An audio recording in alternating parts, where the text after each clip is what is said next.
Hello, everyone. It's Gordon Gossi again. Thank you for watching. Candy the Wonder Pup, as always, is here. It's 9:43. I actually started 2 minutes early. 9:43 on this Sunday, the 26th of November 2023. And that's 9:43 p.m. post-meridian. Here, let me take care of Candy. All right. Shake paw. Lay down. Lay down. Speak. More of a chuff, but I'll take it. And hopefully she'll be quiet now. As always, likes and subscriptions and all that stuff, always appreciated. Comments are welcome down below. The live chat is on. Yeah, I always appreciate interaction. I'm going to be talking more about the situation in Israel, between Israel and the Palestinians, Hamas, and sucking all the oxygen out of the room. But it's what's on my mind predominantly. It's almost become something of a soap opera. But I wanted to approach it from the angle of the woke, this leftist woke mob that are a significant part of the population. They're certainly significant in our media and in our governments, and in terms of academia, they've pretty much taken over completely academia. And God help you if you want to go up against the woke leftist mob. And there are certain issues you can be 99.999% certain on how the woke mob is going to, where they're going to line up. And that's not to say everyone who sees things this way, but the woke mob, they're almost like the Borg for Star Trek TNG fans. You know, one mind, resistance is futile. You will be assimilated. And it really has come to the fore over the last 3-4 years. I'm going to, my demarcation point is going to be 2020, what I refer to as the COVID era. And, you know, COVID started with lockdowns. And I can state with total assuredness that the woke leftist mob was 100% all in on supporting lockdowns. Close the small businesses, let the big boys operate. It was an emotional response. They were scared. And the woke leftist mob is easy. Emotion is their currency. And so if you play to their emotion, you got them. And that's what happened during the COVID era. And so critical thinking goes out the window. It's an emotional response. And you could not reason with these individuals because they'd watched the news. They'd seen the images. They'd seen videos. They'd read posts on Facebook and Twitter and seen videos on TikTok. You know, did you see the morgues in Italy? Did you see the field hospital they set up in Central Park? Did you see that interview of that nurse crying her eyes out that I saw on TikTok? Oh my gosh. Forget everything else. Their emotions have been engaged. Nothing is going to break through. You know, then we go on to the vaccine passports. And didn't you see that? I saw it on Instagram. A guy gasping for breath, wishing he'd gotten the vaccine. What are you, stupid? You have to get it. You know, and it was the same type of thing, emotional response. And so the woke mob was all in for lockdowns. They were all in for the vaccine passports. When the convoy happened, the Ottawa convoy protest. And over ending mandates. And God bless all those truckers and everyone else who descended on Ottawa and spoke up for our Constitution, for our Charter of Rights and Freedoms, for the rule of law, but the woke mob certainly didn't see it that way. It's an occupation. It's an illegal occupation of public grounds. Honk, honk, oh my, and these individuals became scared. They saw the Canadian flag as an inflammatory symbol. Someone put a Canadian flag on the statue of Terry Fox, and they called it they desecrated Terry Fox's statue, and it played on everything. I mean, it was the emotion of they were scared into believing in lockdowns, scared into supporting vaccine passports, so they were frightened about the convoy. So very easy to manipulate, just play on their emotions. But that's not the only issue. It wasn't just COVID. The whole transgender debate. You can be sure that the woke leftist mob is all in on, if some guy wants to put on a woman's bathing suit and compete in an NCAA sanctioned swimming meet, you got to allow him to do it because he identifies as a woman, and you're just part of that, the patriarchal, oppressive construct of society that is pushing this poor individual down. Again, they play to emotion. Do you want kids killing themselves? And so by playing to emotion, you can get this group to go along with prescribing children puberty blockers, dangerous pharmaceuticals that reduce, one of the side effects is that they reduce bone density in children. So subjecting children to a disease akin somewhat to osteoporosis, something that normally affects elderly women. Now we're going to have children suffering from reduced bone density. And then, of course, you go on to mutilating surgeries where healthy tissue, double mastectomies and castrations and such, and they support this because the way it's played to them is it's played on emotion. That if you don't support this ideology, this belief, well, then you're on the side of the oppressors, and you're oppressing these poor children who are confused about their gender by by being opposed to them being prescribed dangerous pharmaceutical products, for opposing the carte blanche performing of mutilating surgeries to healthy tissue. Well, then you're oppressive. You're oppressing these poor, vulnerable.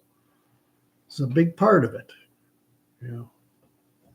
This horrible coronavirus is going to oppress us all. We've got to, got to do everything we can. Same thing in the transgender debate. Climate change. Again, same, where the woke leftist mob is on the climate debate. They're all in on everything related to COVID. They're all in on, a million different pronouns. And they're all in on, oh my God, the planet, we can't survive. Human beings, human activity is destroying the planet. And we're going to go this magic 2 degrees, and now it's 3 degrees. And 5 years from now, the planet's going to be unlivable. Something that's been said since the 1980s, 1990s, for the last 30 years or so. They've been telling us that within 5 years, the world, the planet's going to be unlivable because of plant food, carbon going into the atmosphere, carbon which trees and plants use for photosynthesis, as part of photosynthesis, and they create oxygen, which we need.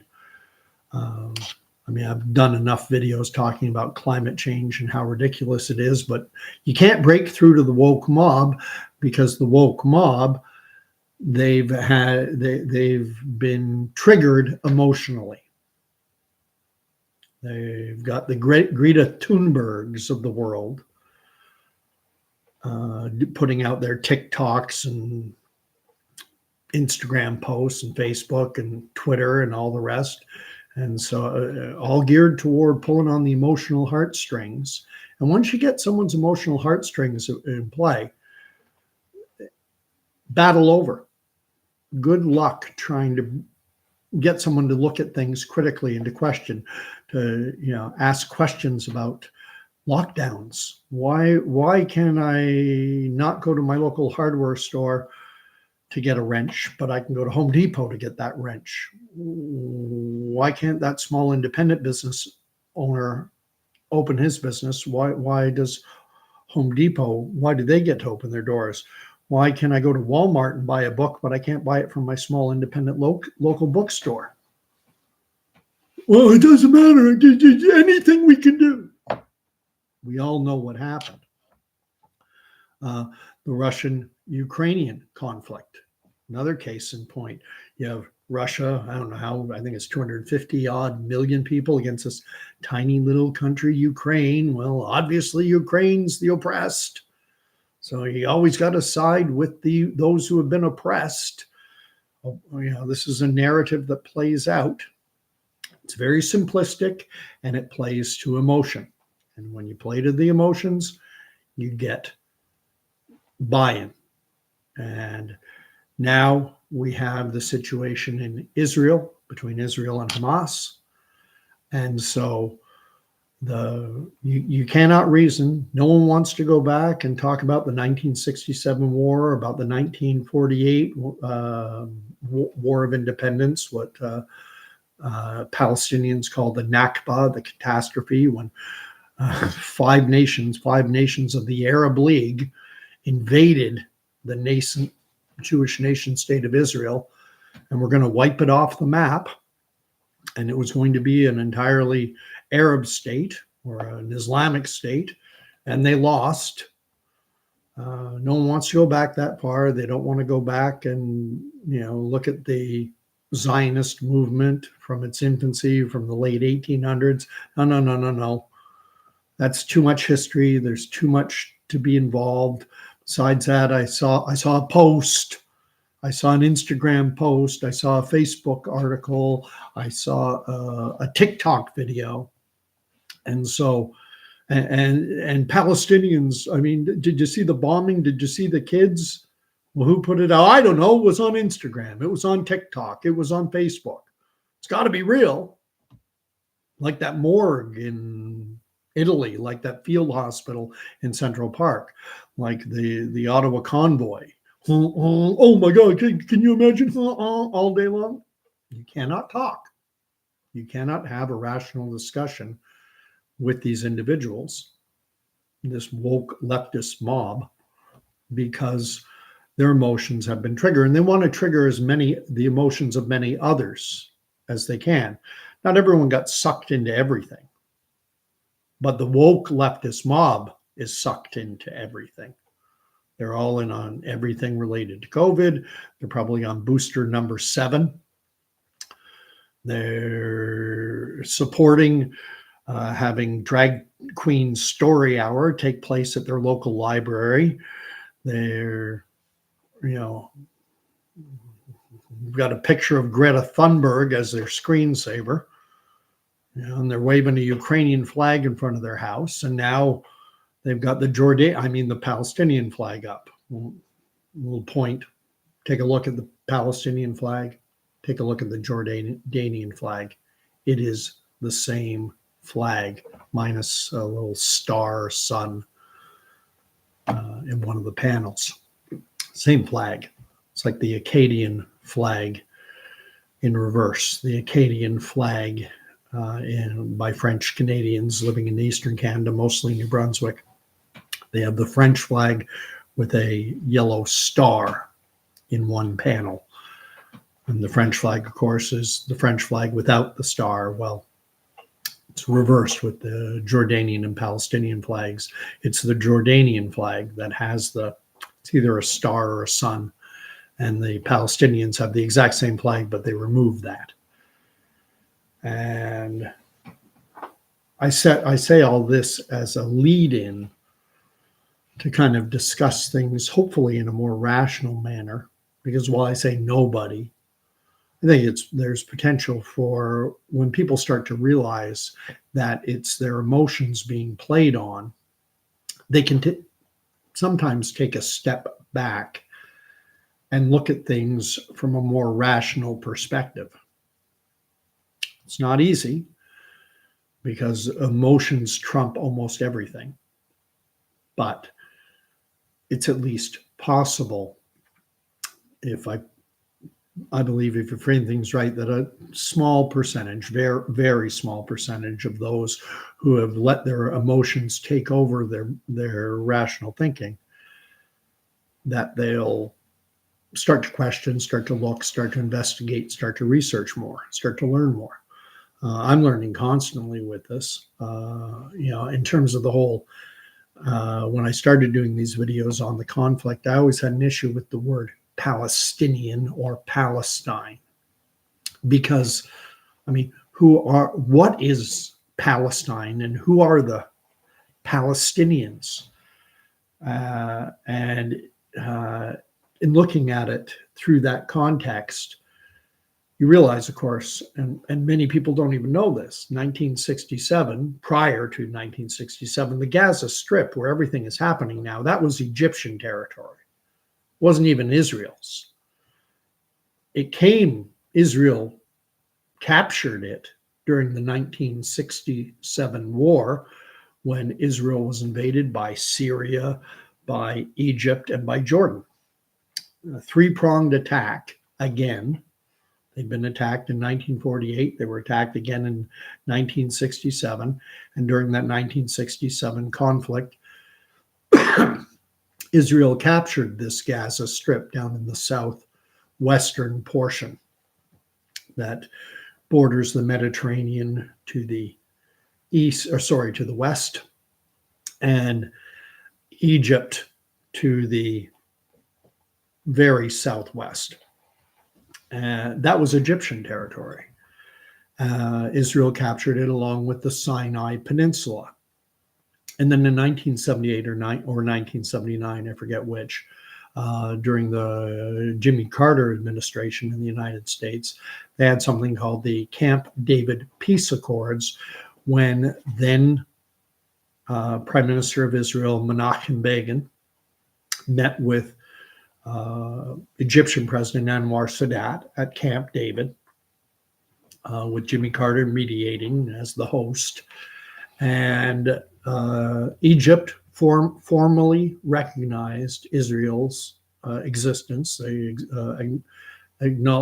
basically recognized them diplomatically, acknowledged their right to exist. And in exchange, Israel gave them back the Sinai Peninsula that they had captured from them in that 1967 war. Interestingly, the Israelis also wanted to give them back Gaza. They're like, here, you can have Gaza back. And Egypt didn't want it. Why? Because the Muslim Brotherhood was a major political power group within the Gaza Strip, and very rightly, Anwar Sadat and the Egyptians recognized that they're a destabilizing influence, and they didn't want them back in. The reason I bring this up is we talk about Palestinians, we refer to the people who live in Gaza now as Palestinians, but prior to 1967, the residents of the Gaza Strip were not Palestinians, they were Egyptians. So 2 point whatever million it is, if Egypt had agreed to take it back when Israel tried to give it back, they didn't want it, they would be Egyptians. And I've spoken before about the fact that the West Bank, that was the territory that Israel captured from the Jordanians in that 1967 war. So the individuals living in the West Bank were not Palestinians, they were Jordanians, hence why they likely co-opted their flag. So they were the Jordanians, not Palestinians, because there has never been a country named Palestine. There's never been a country named Palestine. There has never been a country named Palestine. I find it mind-blowing that you have to repeat things so many times, but it's become ingrained that Israel took over a country called Palestine, and they didn't.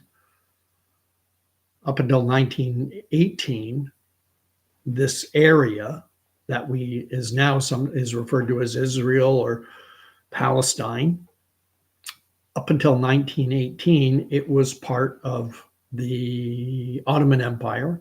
It was part of their Syrian district. It was the southern part of their Syrian district. The name Palestine had been around. It had been in use. It first came into use in, I think it's around 115 AD, or sometime early in the 2nd century. There had been yet another Jewish revolt under the Roman occupation, the Bar Kokhba revolt or something like that. And the Romans had referred to it as Judea. It's where we get Jews from, just a quicker way of saying Judeans, Jews. And the emperor at that time was Hadrian, and his government gave it a new name. They said they called it Syria Philistia, and it's from this Philistia, which was the Latin word, eventually became rendered in English as Palestine. And the name stuck around. Samuel Clement, Mark Twain, the author, Huckleberry Finn, The Adventures of Tom Sawyer, he traveled the world, and part of his travels was he went to the Holy Land, which was then under Ottoman rule, and he published a book about his journeys in 1867, and it's called The Innocents Abroad. And he described Galilee and Bethlehem and Jerusalem and Jericho and the Holy Land as basically barren, worthless, unpopulated, and desolate. This wasteland is what it was, as he described it. And diplomats from countries like France and Britain, the United States, traveled as well, and they wrote about it, and they all said the same thing. It's just worthless land that the Ottomans basically didn't care about. They just let it go to ruin. But I'm getting off point. The name Palestine, so it wasn't Palestine, it was an Ottoman territory.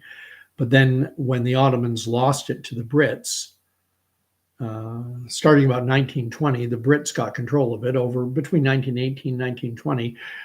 Basically, the French and the British carved it up. They took the old Ottoman Empire and they carved it up, and they created Iraq, and they created Iran, they created Saudi Arabia, and they created some emirate states like Kuwait, and Abu Dhabi, Dubai, Qatar, and they created these little states. And as for the Holy Land, that was given to Britain to administer, and they called it the British Mandate for Palestine. The name had been in popular use for a while, so they said, all right, we'll call it the British Mandate for Palestine. So now it's a British entity, a British controlled territory. And there's another point, is the fact that many refer to the Israelis as as colonizers, as they're colonizing Israel. Well, the colonizing power, Great Britain was the colonizing power. Great Britain, this is what they did. when they established their colonies in North America, the 13 American colonies, they colonized them. They sent people from Britain, and people from other parts of the world came in to the region. And Canada, same thing. They sent people from Canada or from Britain and from other parts of the world came. They emigrated in under British direction. And when Britain was in control of the British mandate for Palestine, they also controlled immigration, and they did allow a large number of Jewish individuals to colonize Israel. So Britain was the colonizing power.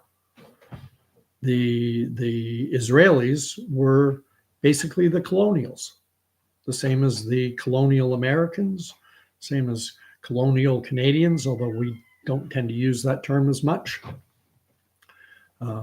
And Australian colonials, New Zealand colonials, Israeli colonials. And I get it that people think, okay, well, colonization is bad. Fair enough. It's gone on throughout all of human history. The Polynesians colonized Hawaii. So who were the original inhabitants of this land? The British mandate for Palestine, that little strip of land, is not indigenous to Arabs. Arabs come from Arabia, now called Saudi Arabia, Yemen, the Emirates states, Dubai, Abu Dhabi, Bahrain, etc., etc. That Arabian peninsula, that's where Arabs come from. When Egyptians, by contrast, are not Arabs, they're Egyptians. They share a language, the Arabic language, but it's people in India speak English. For many, it's their first language. Does that make someone living in a native-born whose ancestors go back millennia in India, does that make them English? No, that's their language. Egyptians speak Arabic, but they're not Arabs. So if you're living in Gaza and your ancestors lived in Gaza, well, you're Egyptian. You're not Arab. You're not Palestinian because there was no Palestine. Jordanians, they are Arab.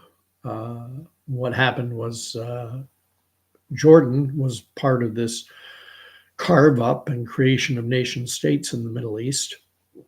Jordan came into existence in 1921 as Transjordan. Originally, that was the name, Transjordan. Eventually, they just dropped the trans part.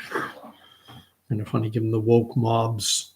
Maybe that's what they like, that Jordan used to be called Transjordan, and then now a big chunk of Transjordan fell to Israel after Transjordan lost its war against Israel. And so maybe that's got something to do with it. Who knows? When you talk to the woke leftist mob, it's hard to have a sane, rational conversation with them, because all they're looking at is images in the news and TikTok videos.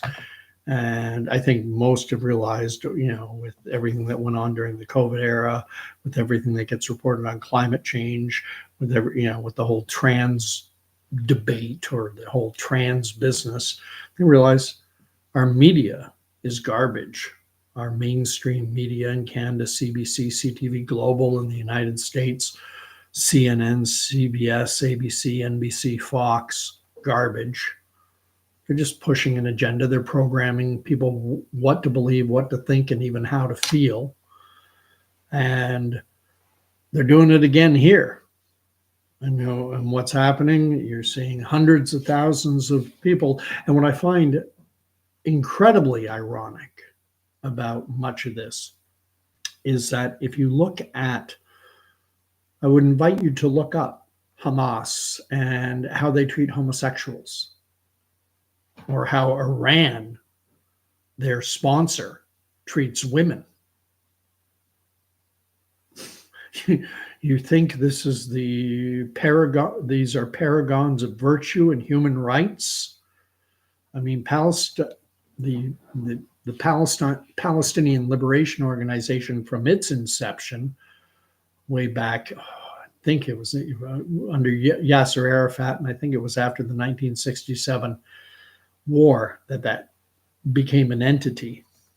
You know, their founding document, when they were created, the PLO, they wanted to eliminate Israel completely and replace it with an Islamic state. Hamas has a covenant of 1988, their founding document, and likewise, they don't want a two-state solution. They want an Islamic state. And the left woke mob thinks that this Islamic state is going to be a bastion of freedom and peace and love for the LGBTQ XMLMNOP. No. Take a sniff. Yeah, it's coffee. Take a sniff. I mean, we are not dealing with there's only one democracy in the Middle East, and it's Israel. If you're Palestinian, what they now call Palestinians, and you're not living in the West Bank and you're not living in Gaza, if you're a Palestinian living in Israel proper, you can vote. You have citizenship. You can run for an election.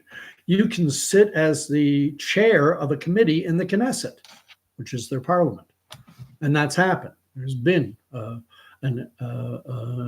Muslim as a committee chair in the Knesset. And there have been Muslims sitting as members of political parties in the Knesset, because it's a democratic country. Where do you see that anywhere else in the sea of Islam that Israel is surrounded by? And ultimately, the saddest part of all this is the fact that I do not believe that the majority of the people living in Gaza, the people living in the West Bank, most people just want to live their lives. And even things like religious association, Islam or Judaism or Christianity, it's what's handed down by heritage. And you are what your parents were, and your grandparents and your great-grandparents, going back generations. And it's tough to break away from. And they just want to live their lives. And unfortunately, it's a power game right now. And Hamas, I would invite you to look up the leadership of Hamas and how much money they have. They're billionaires. They have houses in other emirate states. They live like kings. And people will talk about the fact, a lot of what is happening. If one of the things you have to do is to try and walk in the shoes of those with whom you disagree. And for those who buy into this oppressive narrative that the Israelis are the oppressor and the Palestinians are oppressed. And I do think there's validity to that, but I think the Palestinians, especially those living in Gaza, that they are doubly oppressed, that they're oppressed both by Hamas and then as well by Israel because of the existence of Hamas. We saw what Hamas can do on October 7th when they launched thousands of rockets, when they tore down the border fence and they murdered 1,200 or so Israelis indiscriminately. Civilians went door to door. murdering civilians, going into kibbutzes, which are basically little communes, typically agricultural little communities. And they murdered men, women, and children and dragged people back into the Gaza Strip. And these are civilians. They weren't, we're not talking about IDF. We're not talking about, they didn't go at the army. This went at ordinary Israelis just living their lives in a communal agricultural community called the kibbutz. And that's what they did. And then to think that they could do that, but they wouldn't place their military operations near a hospital or near and around civilian populations. Well, that's, okay, what they did was horrible on the 7th, but they wouldn't be so bad as to try and protect themselves with civilians. I think people are being incredibly naive to think that they wouldn't use civilians as human shields, because militaristically speaking, Hamas in an open fight has no chance. They're outmanned and outgunned. And in old-fashioned traditional style warfare, where your army and my army, and we'll meet and we'll go out into a field of battle away from the civilian population, and we'll have at it. Well, Hamas doesn't stand a chance, and they know it. And so what they have to do in order to survive is to operate from areas where there are large civilian populations, around places like hospitals, where they can launch their attack. And then if Israel responds and hits back at them, then they get to play the propaganda card. Oh, you're attacking a hospital. You're attacking a refugee camp. You're attacking what is Israel supposed to do? I empathize with their military, because what do? You have a group, you've seen what they're capable of doing on October 7th. You don't want to see that repeated. You want to take away their ability to do that to your citizens ever again. But in order to do that, they're hiding behind women and children. It's almost an impossible choice. So I'll end my video there, keep it under 40 minutes. But the woke leftist mob is, I'm not going to change any minds. I know that. If I changed one or two, that would be a minor miracle. I think it's possible to maybe change one or two minds out of every 1,000 people who are part of this woke leftist mob, who see everything through the lens of oppressor and oppressed, because it tugs on the heartstrings and it garners an emotional response. All you have to do is have a CBC News article with a picture of a young kid, or a TikTok video, or an Instagram post, or a Facebook video with no attribution. Doesn't matter. So long as the image or the video plays to emotions, that's how you win propaganda wars. And interestingly, I'm finding Israel's propaganda machine is weak. It's like they're not interested. But they've been now cast in the role of Goliath, and the Palestinian, those who call themselves Palestinians, Hamas, Hezbollah, the Houthis, they've done a very good job of painting themselves as the Davids. When Israel came into being, they were the David. They were the David going up against Goliath. They were the small little nascent country of largely populated by people who had survived the horrors of the Holocaust, who now just simply wanted to live in peace, and 5 nations of the Arab League invaded them on the day after they declared their unilateral independence, on the day when the British mandate for Palestine expired.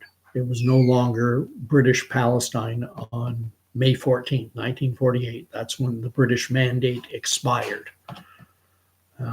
So it was British territory. Before that, it was Ottoman territory.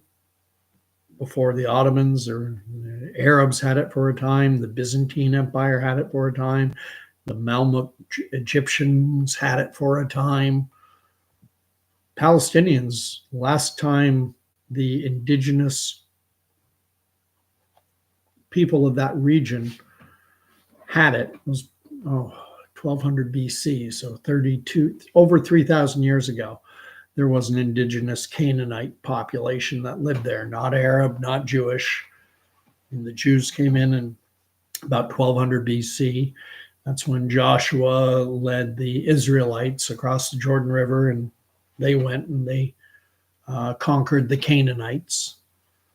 Although some of the population remained. They weren't Palestinians, they were Canaanites. And then later, the Babylon, the Assyrians, who else? The Greeks, the Romans, of course, Byzantine, it's never been Palestine. But anyway, I've rambled on enough. If you want to leave a comment, please do. And if you want to like or subscribe, it's always appreciated. Have a great night. And God bless.